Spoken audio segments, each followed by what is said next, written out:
It's a pleasure to have the opportunity to intervene once again at this conference. Many of the issues you are discussing at this conference are fundamental in shaping the digital economy. In the European Union, the GDPR is the bedrock upon which the digital single market has been built. It underpins all our flagship digital legislation on platforms, AI, and more. But a true digital single market also needs effective enforcement, especially in cross-border cases. That is why the Commission proposed new rules in July to streamline cooperation between data protection authorities when they enforce the GDPR in cross-border cases. This will ensure a swifter resolution of cases and greater legal certainty for businesses. With this proposal, we are tackling the main issue identified in the Commission's 2020 report on the evaluation of the GDPR. And your views will be crucial in the next evaluation in 2024, where we will be looking at the regulation more broadly. Since the adoption of the GDPR, we have also been implementing an ambitious agenda to facilitate international data flows.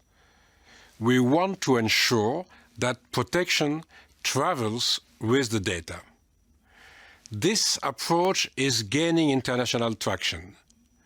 The Data Free Flow with Trust initiative, launched by our Japanese partners, for example, shows how promising this area of work is. With our approach bringing results, it is now time to intensify our international engagement.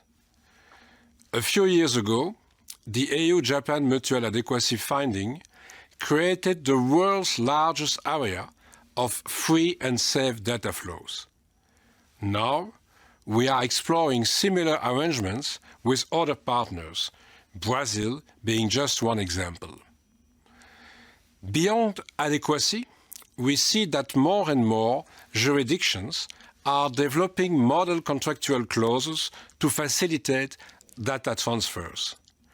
I'm thinking, for instance, of the clauses developed in Latin America, Asia, and in the Council of Europe.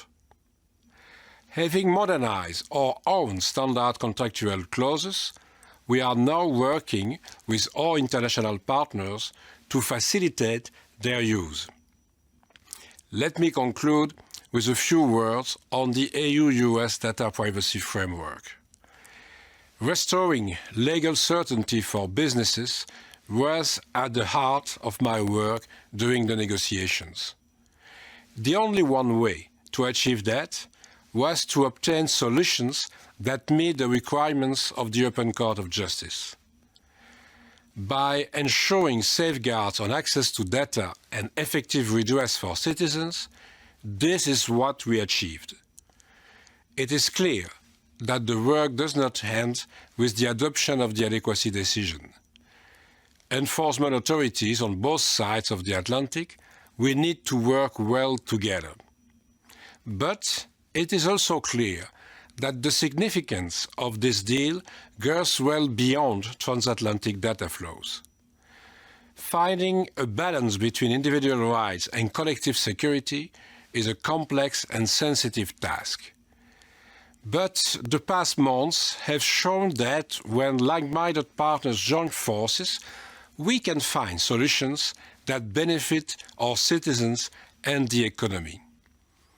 And this inspires us to go further in our international cooperation on privacy and data, working together for a safer and more prosperous digital future. I wish you an enjoyable conference.